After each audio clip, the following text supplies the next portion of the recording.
హైదరాబాద్ లో కన్సల్టేషన్ మరియు 3,500 రూపాయల colour Doppler test Avis hospitals లో ఉచితంగా పొందండి. ఎంత భయంకరంగా ఉన్నారండి, ఎంత భయంకరంగా ఆలోచిస్తున్నారో కళ్యాణ్ గారు. బహుశా మీరు కేసులు చూస్తారు కాబట్టి మీకు అనిపించదేమో.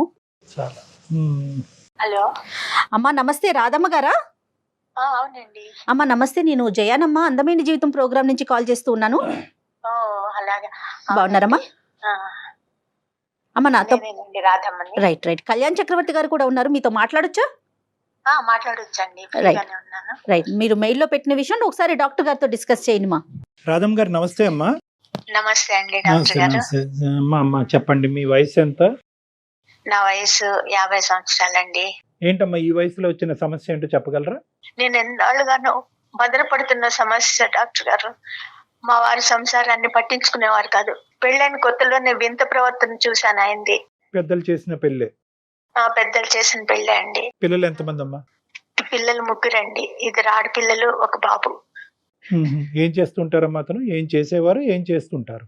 ఆయన ఏం చేయరండి, ఎందుకంటే ఆయన్ని దత్తు తీసుకున్న తల్లి చాలా ఆస్తి ఇచ్చిపోయింది. 4-5 కోట్లు ఇచ్చింది. 1 కోటి రూపాయలు వడ్డీకి తిప్పుకుంటాడు. ఆ డబ్బు మీదే విలాసాలు సరదాలు తీర్చుకుంటాడు. మా పట్ల ప్రేమ అనేది చూపించడు. పిల్లలు సెటిల్ అయిపోయారమ్మా, చదువుతున్నారా? ఎలా ఉన్నారు పిల్లలు? ఏంటి వాళ్ళ పరిస్థితి? పిల్లలు 3 డిగ్రీలు తీసుకున్నారండి. 2 పాపలు జాబ్ చేస్తున్నారు. పిల్లవాడికి ఇంకా ముందు చదువులకి డబ్బు ఇవ్వనంటాడు. ఏంటంటే అసలు సమస్య ఏంటంటే అతను ముందే మాకు కొన్ని షరతులు పెట్టాడు. ఏమంటే తనేమన్నా పడి ఉండాలి, తన మాటకి ఎదురు తిరగకూడదు. పిల్లలు కూడా ఆఖరికి నౌకర్ని పెట్టడు, తనేం చెప్తే అది చెయ్యాలి అంటూ కొన్ని షరతులు పెట్టాడండి. నేను అన్నిటికీ పిల్లల భవిష్యత్తు కోసం ఒప్పుకునే ఉన్నాను ఇప్పటి వరకు. తనకు ఆర్థిక బలం ఉంది, అంగబలం ఉంది, అది చూసుకుని ఈ వీరుడు.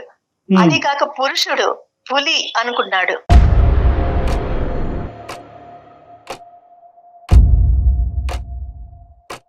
ఒక రోజు ఉదయం ఎవరో ఒక అమ్మాయిని తీసుకొచ్చి తన గదిలోకి వెళ్లి తలుపులేసుకున్నారు.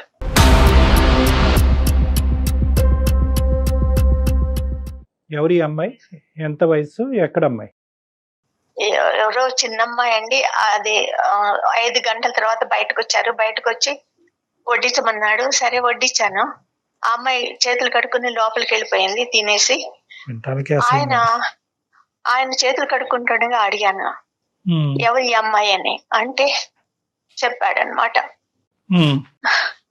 ఒక పేద పిల్ల, వెనక ముందు ఎవరూ లేరు, చిన్నప్పుడే పెళ్లి చేశారు, భర్త అప్రయోజకుడు, అమాయకుడు, ఈమెను ఒంటరి దాన్ని చేసి వెళ్ళిపోయాడు, ఎక్కడికో వెళ్ళిపోయాడు వదిలేసి. ఆ అమ్మాయిని ఆదరించడానికే మన ఇంటికి తీసుకొచ్చాను. ఆ అమ్మాయి ప్రాధేయపడింది ఆదరించమని, అందుకని ఇంటికి తీసుకొచ్చాను, ఇక్కడే ఉంటుంది అని చెప్పి వెంటనే తను కూడా గదిలోకి వెళ్ళిపోయాడండి.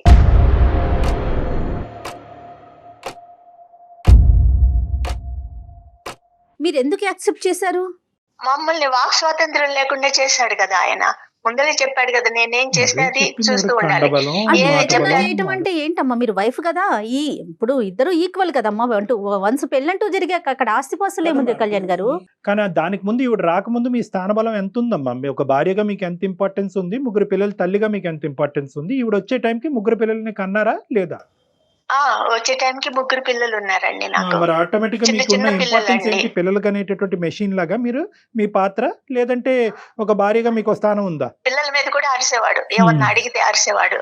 నేనేమన్నా మాట్లాడినా నోరు మూసుకో అని చెప్పేవాడు. 3 పిల్లల్ని కానీ మీకు దిగ్గొట్టాడు మీ నెత్తి మీద మాట్లాడకుండా. అంతే అండి, అలాగే చేశాడు. Right right. మీరేమన్నా చదువుకున్నారమ్మా? నేను డిగ్రీ చేశానండి. ఏం లాభం, అన్ని చేసి వంటింటి కుందేళ్ళని అయిపోయాను, ఇంటికి పని మనిషిని అయిపోయాను, ఒక జైలుకి పరిమితం అయిపోయింది నా బ్రతుకు.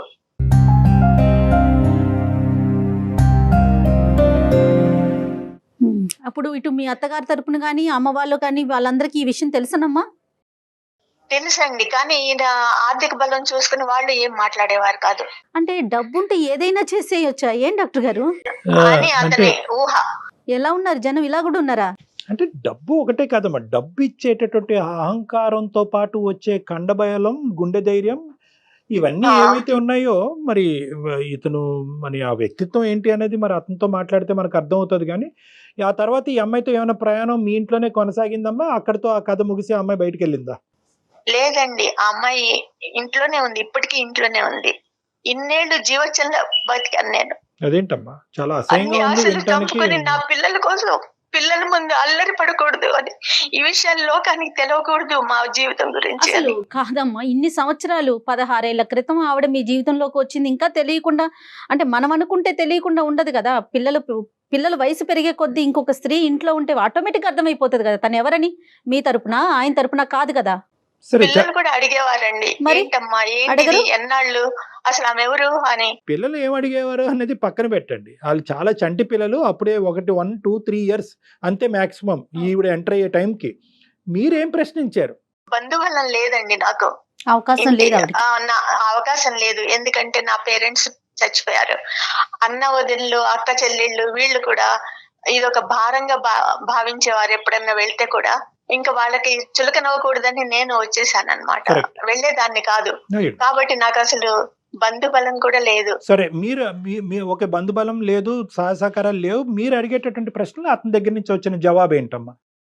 ఇదే చెప్పాడండి, ఆమెకి నిస్సహాయరాలు, ఆమెని ఆదరించడానికే నేను తెచ్చాను అని చెప్పేసి వెళ్ళిపోయాడు మరి అనమాట. నా నిస్సహాయత గురించి ఎవరు ఆలోచిస్తారని అడగలేదా మీరు? అడిగితే కసురుకునేవాడండి, చెయ్యెత్తేవాడు. ఏం చెయ్యాలి?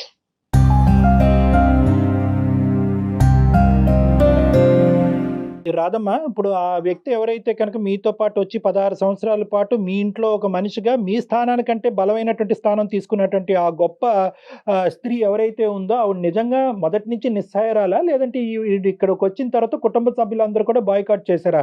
అసలు ఆవిడ కథ ఏంటి బ్యాక్గ్రౌండ్ లో? ఆవిడకి పెళ్లి చేశారండి, చిన్నప్పుడే పెళ్లి చేశారట. ఆ భర్త అమ్మాయి కూడా అంట. అతను అంటే ఎక్కువ తెలివైందా? ఉమ్. సరే చెప్పండి. అప్రయోజకుడంట. ఆహా. అందుకని అసలు వీళ్ళే కొట్టి కొట్టి ఇద్దరు కలిసి, మా ఆయన ఆవిడ కలిసి అది పరిస్థితి. కొట్టి కొట్టి వెళ్ళిపోయేటట్టు చేశారు అతన్ని. రైట్. అంతేగాని అతను వదిలి వెళ్ళిపోలేదు. సో ఇదంతా కూడా ఆ నిస్సహాయరాలు, నేను దాన ధర్మాలు చేసేటటువంటి గొప్ప గుణం ఉన్న వ్యక్తిని ఒక హ్యుమానిటేరియన్ గ్రౌండ్స్ లో తీసుకొచ్చి కాపాడాననేది ఒక కట్టు కథ మాత్రమే. కట్టు కథ మాత్రమే అనిపిస్తుంది నాకు. అట్లా కావాలనే తీసుకొచ్చాడు అనిపిస్తుంది. రైట్. ఓకే. కానీ ఇదంతా నాకు గుండె కోత కదండి. ధైర్యం చేసి మేము ముందుకు వచ్చాను ఈ సమస్యను తీసుకుని.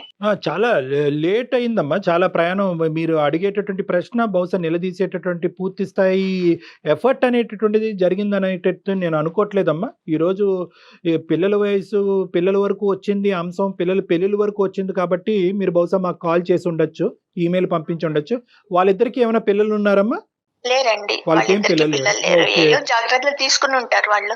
సో ఈ 16 సంవత్సరాల పాటు మీకు జరిగినటువంటి ప్రయాణంలో మీరు ప్రశ్నించలేక గట్టిగా బిగ్గరగా మాట్లాడలేనటువంటి పరిస్థితి, బయట మీకు ఎవరు హెల్ప్ లేకపోవటం వల్ల కాంప్రమైజ్ అయ్యి తలదించుకుని ముందుకెళ్ళటం తప్ప ఇంకో దారి లేదు అనేది మాకు అర్థమైంది. ఇంట్లో అవునండి. అవసరాలు, పిల్లలు చదువులకు సంబంధించినటువంటి ఖర్చులు, మీ అవసరాల వరకు అక్కడి వరకు అతను ఏర్పాటు చేయటం అనేది బాగానే జరిగిందా? అంటే అన్ని అవసరాలు తీర్చేవాడు కాదండి. ఏదో రోజు దైనందిన జీవితానికి ఏదేది కావాలో అవి తెచ్చి ఇంట్లో పడేసేవాడు. ఆ సో డబ్బులు కూడా మా చేతికి ఎప్పుడు ఇవ్వలేదు. సో మా మానసికంగా పిల్లలు, నా కూతుళ్ళు సంపాదించిన డబ్బు కూడా అతని చేతుల్లోనే పెట్టాల్సి వచ్చింది. వాళ్ళకి ఆర్థిక స్వాతంత్రం లేదు. ఇంకేమన్నా అలవాట్లు ఉన్నాయమ్మా ఈ మహానుభావుడికి? అంటే తాగటం కానీ ఇలాంటివి ఏమన్నా? లేదండి, ఇది అటువంటి ఒక్కటే. అలవాట్లు ఏం లేదు. వేరే విలాస ఆడవాళ్ళ పురుషుడు. అలవాట్లు, ఈవిడ వచ్చిన తర్వాత, ఈవిడ ఎంటర్ అయిన తర్వాత వేరే ఆడవాళ్ళ అలవాట్లు ఇంటి బయట కానీ? లేదండి, అసలు రూమ్ లో నుంచి బయటకు వస్తే కదా.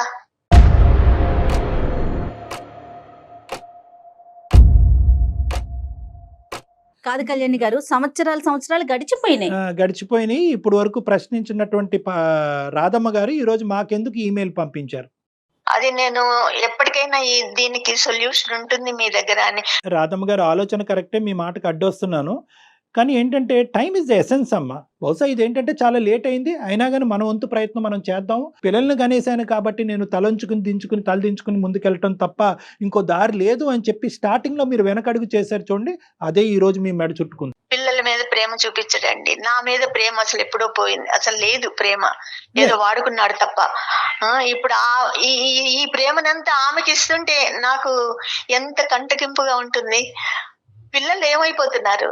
పిల్లలు పెరిగారే, వాళ్ళకి పెళ్లిళ్ళు చెయ్యాలి అనే ఆ ఆలోచన కూడా లేదు ఆ మనిషికి. ఓకే. ఓకే. ఇప్పుడు అతనికి ఆలోచన లేదు, అక్కడ ఉన్నటువంటి ఆమెకు సిగ్గు లేదు. మనకు అర్థమవుతుంది. కానీ ఏంటంటే ఈరోజు అతనితో మాట్లాడటం ఇంపార్టెంటా? ఆవిడతో మాట్లాడటం ఇంపార్టెంటా మనం? అతనితోనే మాట్లాడాలండి. ఆవిడెవరు? ఆవిడ థర్డ్ పర్సన్. థర్డ్ పర్సనే. కానీ ఈరోజు ప్రైమరీ పర్సన్ అయిపోయింది, ఇంపార్టెంట్ పర్సన్ అయిపోయింది. మీకంటే బలమైనటువంటి స్థానంలో నిలబడి ఇంటినే శాసించే కెపాసిటీలో ఉంది. ఆవిడ థర్డ్ పర్సన్ కావద్దు, ఆవిడ ఫస్ట్ పర్సన్. సరే, ఆవిడ పక్కన పెడదాం. మీ అబ్బాయి ఏమంటున్నాడు? ఎందుకంటే తండ్రి తర్వాత స్థానం ఆ అబ్బాయిదే కాబట్టి ఆ అబ్బాయి ఈ మనిషిని నిలదీసే కెపాసిటీలో లేదా?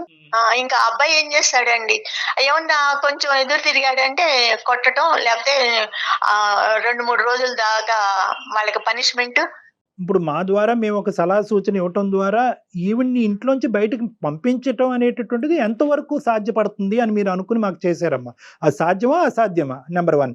నెంబర్ 2 ఏంటంటే ఈరోజు ఆవిడని అక్కడే ఉంచండి అని మేమైతే మా నోటితో మేము చెప్పలేము. ఎవరైనా కూడా, ప్రపంచంలో ఎవరైనా కూడా ఇది ఇల్లీగల్, ఇదేంటంటే మనందరం ఖండిస్తాం. ఓకే.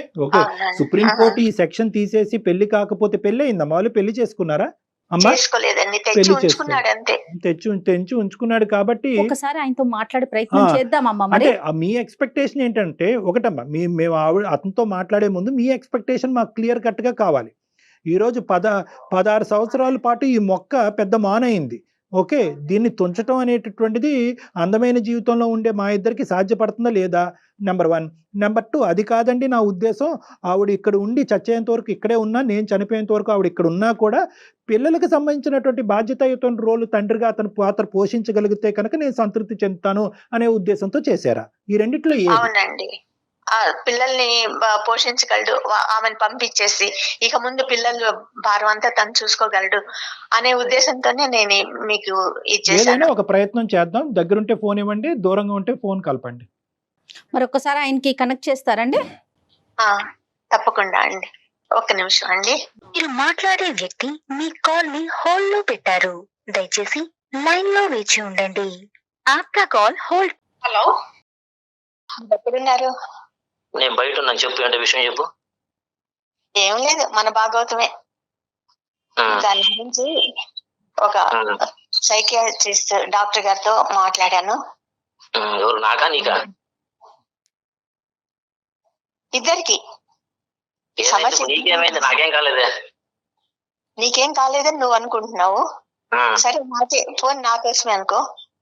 డాక్టర్ గారికి అన్ని చెప్పేశాను నేను. ఇప్పుడు అంత అవసరం ఏమొచ్చింది? అంత విపులంగా చెప్పాల్సిన అంత బాధ ఏమొచ్చింది నీకు? ఆనందరావు గారు నమస్తే. ఆనందరావు గారు నమస్తే అండి. నమస్తే సార్. సారీ అండి, కానీ కొద్దిగా మాకు టైం కేటాయించవలసిందిగా మా విన్నపం. చెప్పండి. ఏం లేదు, నేను అడిగేది ఏం లేదు. అలా కాదు, 16 సంవత్సరాల క్రితం ఎవరో ఒక వేరే ఆడవాళ్ళు మీ ఇంట్లోకి వచ్చారంట.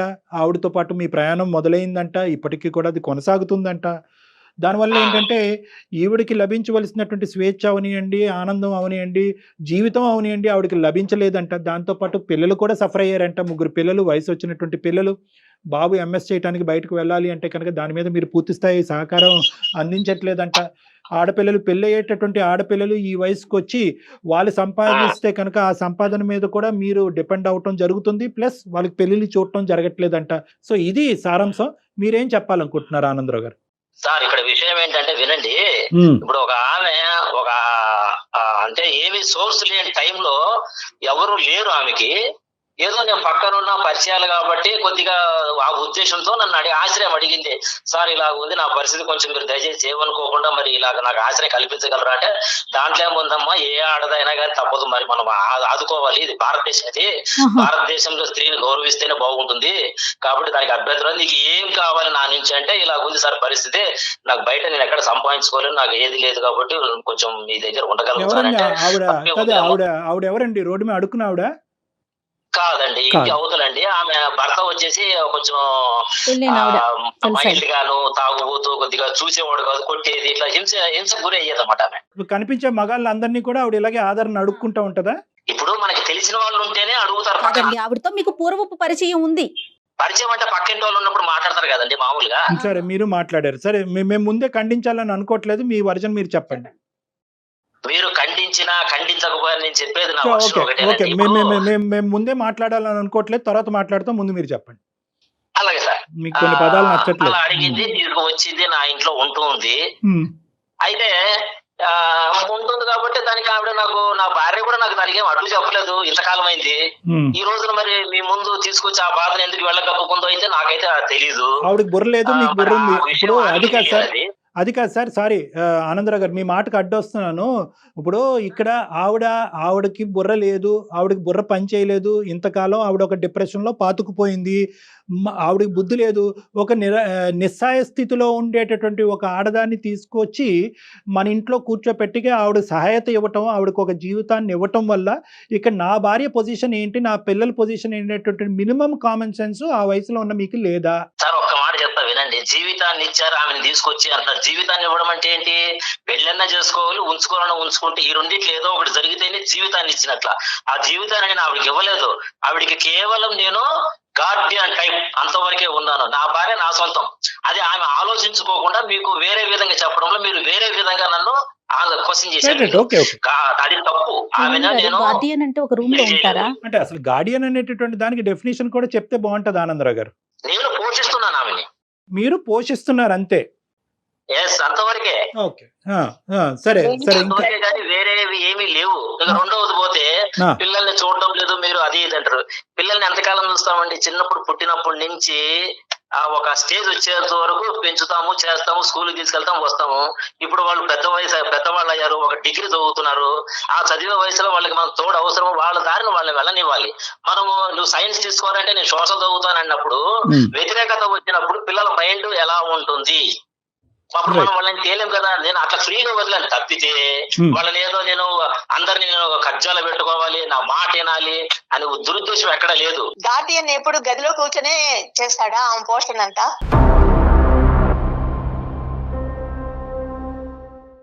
తండ్రిగా బాధ్యతలు ప్రతి ఒక్కరికి ఉంటాయండి. ఆడపిల్ల మీద ఉంటది, మగపిల్లవాడి మీదుగా ఉంటది. అందరి మీద, భార్య మీద కూడా బాధ్యత ఉంటది. బాధ్యత లేకుండా ఏ మొగుడు ప్రవర్తించడు. కాకపోతే వీళ్ళు అర్థం చేసుకునే విధానాలు వేరున్నాయి. ఆమె బాధ్యత లేదు, పిల్లల్ని చదివించలేదు అనేసి. నేను చిన్నప్పటి నుంచి మరి ఎవరు కట్టారండి ఫీజులు? వాళ్ళని బాగా నూరి పోసింది వాళ్ళ మెదడులోకి. నాన్నిట్లా అని. ఆయన చెప్పేదంతా డ్రామా, అదేం కాదు. తీసుకొచ్చాడు, గదిలోకి వెళ్ళాడు. 16 ఏళ్ల నుంచి ఇది జరుగుతూనే ఉంది. ఏ గదిలోకి వెళ్ళాడమ్మా? ఏ గదిలోకి వెళ్ళాడు? ఎవరు గదిలోకి వెళ్ళాడు? ఏం చేశాడు ఆ గదిలో? మా మాస్టర్ బెడ్రూమ్ లోకి వెళ్ళాడండి. ఇవాళ వరకు నేను ఆ రూమ్ లో అడుగు పెట్టలేదు. ఈ అమాయకత్వమే కదా తల్లి ఇక్కడ దాకా తీసుకొచ్చింది. ఆనందరావు గారు, గార్డియన్షిప్ అంటే మాస్టర్ బెడ్రూమ్ లో ఈవిని బయటకు నెట్టేసి ఆవిడతో పాటు ఉండటాన్ని గార్డియన్షిప్ అంటారా? ఏమో, నాకు ఫస్ట్ టైం ఈ గార్డియన్షిప్ యొక్క మీనింగ్ తెలిసింది ఇంతకాలం నేను 20 సంవత్సరాలు చదువుకున్న తర్వాత. సార్ ఇప్పుడు ఆమె ఒక మాట ఉపయోగించింది, డ్రామా అని. మరి అది కూడా తలుపేసుకుని కూర్చొని కూడా డ్రామా అవ్వచ్చు కదా. డ్రామా సంగతి పక్కన పెట్టండి. ఈ బెడ్రూమ్ లో వేరే స్త్రీకి అసలు స్థానం ఎందుకు? ఆవిడ ఉండవలసినటువంటి అవసరం ఏముంది? నిరాశ్రయాలైనటువంటి ఒక స్త్రీకి బెడ్రూమ్ లోకి తీసుకొస్తేనే ఆశ్రయమా? ఇప్పుడు బెడ్రూమ్ అంటే వేరే రూమ్ మనం కట్టించలేం కదా సార్. అందుకని భార్య ఉండాల్సిన ప్లేస్ లో ఎవరినో తీసుకొస్తానంటారు ఏంటండి బాబు మీరు? ఆవిడ మీ బెడ్రూమ్ లో పెట్టి ఈవిని బాత్రూమ్ ఇచ్చారు ఈవిడికి? నేను బాత్రూమ్ ఎవరికి ఇవ్వనట్లా. ఒక భర్తగా ఆ పని చేయను కదా. మరి ఏం చేశారు? హింసించకూడదు. మరి ఏం చేశారు? మొదటి ప్రిఫరెన్స్ భార్యకే ఇస్తారు. ఏ భర్త అయినా కానీ, ఎంత తాగుబోతైనా, ఎంత వ్యభిచారి అయినా కానీ, ఎంత తిరుగుబోతైనా కానీ, కట్టుకున్న పిల్లలకి ఇచ్చిన తర్వాత రెండో వాళ్ళు ఎవరున్నా కానీ వాళ్ళకి మనము కొంతవరకు న్యాయం చేయాల్సి వస్తుంది. ఫస్ట్ న్యాయం ఎవరు చేస్తామో? భార్య, పిల్లలు చేస్తాము. కానీ వీళ్ళు అర్థం చేసుకోకుండా ఒక ముసుగేసి డ్రామా అని మీకేదో చెప్పేశారు. ఒకటి ఆనందరావు గారు, మాకేదో చెప్పేస్తే మేము నమ్మేయటానికి మేమేమి ఇక్కడ చెవులో పువ్వులు పెట్టుకోలేదు. మేము చెప్పేది ఒకటే అంశం, భార్యకి బెడ్రూమ్ లో ఇవ్వనటువంటి స్థానం వేరే స్త్రీకి ఎందుకు ఇచ్చారు? దాన్ని మీరు కూడా ఒప్పుకుంటున్నారు కదా? కాదండి, ఆవిడ బయట ఉంది, ఈవిడ బెడ్రూమ్ లో ఉందన్నది మీరు ఒప్పుకుంటున్నారా లేదా? స్త్రీని బెడ్రూమ్ లోకి తీసుకెళ్తారా? ఇదేం సంస్కృతి అండి బాబు? తీసుకెళ్తాం కాదు, 16 సంవత్సరాల పాటు అక్కడే ఉంచారు. పిల్లలతో పాటు ఉంచొచ్చు కదా, ఇంకా వేరే రూమ్ లేదా? మేడం, ఈమెని వేరే రూమ్, ఆమెని వేరే రూమ్ లోనే పెట్టాము. ఇద్దరికి రూమ్లే ఉన్నాయి. ఎవరు బయట హాల్లో పడుకోవట్లేదు. ఈవిడ నేను బయట ఉన్నానంటే ఇంటి బయట ఉందా లేకపోతే ఎక్కడుంది? దానికి రావాలి కదా. మాస్టర్ బెడ్రూమ్ లో పెట్టినాము అని అంటున్నారు. ఆనందరావు గారు, మీ ఇంట్లో ఎన్ని రూమ్స్ ఉన్నాయి, ఏ రూమ్స్ లో ఎంతమంది ఆడవాళ్ళు ఉన్నారన్నది మాకు అక్కర్లేదు ఆ లెక్క. కానీ మేమేం జనాభా లెక్కలు రాసుకునే వాళ్ళం కాదు. ఇక్కడ ఆవిడతో ఎవరైతే ఈ సో కాల్డ్ గార్డియన్ అనేటటువంటి ఆడపిల్లతో మీరు జాలి చూపించి ఇప్పుడు వరకు మీరు ప్రయాణం చేసినటువంటి ఆడపిల్లతో మీకు ఎటువంటి సంబంధం ఉంది అనేది క్లియర్ కట్ గా చెప్పేసేయండి. అది తప్పు. అలా పరాయి ఆడదాని మీద నిందలు వేయడం చాలా అబ్బబ్బబ్బబ్బ, తప్పు. వద్దులేండి, ఇప్పుడు మేము అంత నేను పాపం చేయంగాని 16 ఏళ్ల నుంచి మమ్మల్ని ఏం చూడలేదండి ఆయన. పిల్లలకి తండ్రి ప్రేమ దక్కిందా? నాకు భర్త ప్రేమ దక్కిందా? ఏమీ దక్కలేదు. ఆయన ఏదో చెప్తున్నాడు నాకు భార్య ముఖ్యం అది ఇది అని. 16 ఏళ్ల నుంచి భార్య ముఖ్యం కాక ఇవాళ డాక్టర్ గారి ముందు భార్య ముఖ్యం అయిందా? 16 ఏళ్ల నుంచి ఆమెతోనే గడిపాడు. పగలు రాత్రి అసలు ఏ టైంలోనూ బయటకు వచ్చేవాడు కాదు, భోజనానికి తప్ప.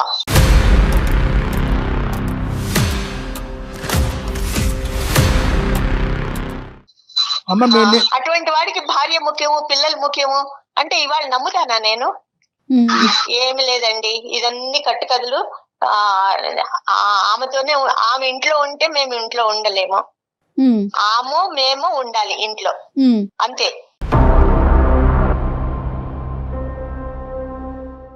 నేను ఒక ప్రశ్న అడుగుతాను, 16 సంవత్సరాల పాటు మీరు ఎందుకు నోరు మూసుకుని ఊరుకున్నారు? మా నోళ్ళు మూసేశాడండి ఆయన. తీసుకొచ్చి ఇంట్లో పెట్టుకుంటే ఆయన మూయటం ఏంటమ్మా? మీరు నిలదీయకపోవటం అనేటటువంటిది ఆ మనిషికి 3 కొమ్ములు రావడానికి ఒక ప్రధానమైనటువంటి అంశం, అవునా కదా? లైన్ లో ఉన్నాడు అండి. ఆ రోజు ధైర్యం లేక, మాకు వాక్ స్వాతంత్రం లేక, నాకు వెనక ముందు ఎవరు లేక, నా పిల్లల్ని నేను జీవితం లాగా బతికాను. అతను ఆనందరావు గారు లైన్ లో ఉన్నారా? బతికానండి. ఆనందరావు గారు చెప్పండి. ఏం చెప్తామండి బాబు, ఫైనల్ గా ఆవిడ ఏం కోరుకుంటున్నారో ఒక్కసారి అడిగి దాన్ని బట్టి ఈ సమస్యకు ఒక కంక్లూజన్ చెప్పడానికి ట్రై చేద్దాం. ఏమ్మా, ఏం కోరుకుంటున్నారు తల్లి మీరు? నేను ఒకటే కోరుకుంటున్నానండి, పిల్లలు పెద్దవాళ్ళు అయ్యారు, వాళ్ళకి పెళ్లిళ్ళు అయితే ఈ కంపంతా బయట వాళ్ళు కూడా చూస్తారని నాకు లోపల బాధగా ఉంది. అది ఎవరికి తెలియకూడదు అనుకుంటే ఆ అమ్మాయిని పంపించేయండి. ఉంటే ఆ అమ్మాయి ఉండాలి, లేకపోతే మేము ఉండాలి. ఆ అమ్మాయిని పంపించిన పరిస్థితిలో నేను నా పిల్లల్ని తీసుకుని బయటకు వెళ్ళిపోతాను.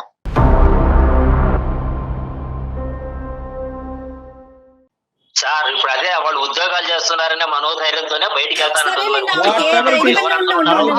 ధైర్యం వచ్చింది నాకు. వచ్చింది, ఆవిడకి ధైర్యం వచ్చింది అని చెప్పి ఇప్పుడు లైవ్ లో చెప్తున్నారు. ఆవిడ ఒకే ఆప్షన్ ఇచ్చింది, నేను పిల్లలు ఇక్కడ ఉండాలా, ఆ మహానుభావులు ఇక్కడ ఉండాలా? ఆవిడని బయట పంపిస్తారా, మమ్మల్ని బయట పోమంటారా? సమాధానం స్ట్రైట్ గా చెప్పండి. మీ క్వశ్చన్ తీసి తగలేయండి సార్, అది కాదు. ఆవిడ ఈవిడ డాక్టర్ గారు ఎన్ని ఇబ్బందులు ఉన్నాయో ఈ 16 ఏళ్ల నుంచి నేను భరించాను. ఆయనతో పాటు ఆవిడ చాకరీ కూడా నేనే చేశాను. ఆవిడేమి ముట్టుకునేది కాదు, బట్టలు కూడా ఉతికాను. ఆవిడ అంత పిచ్చి పనులు చేశాను నేను.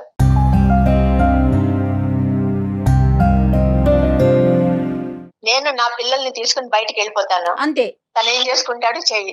ఆనందరావు గారు, మీకు ఒక నమస్కారం అండి. మీలాంటి సంస్కారవంతుల్ని ఇంతవరకు మా జీవితంలో చూడలేదండి. చాలా ధన్యవాదాలు లైన్ లోకి వచ్చినందుకు. నమస్కారం.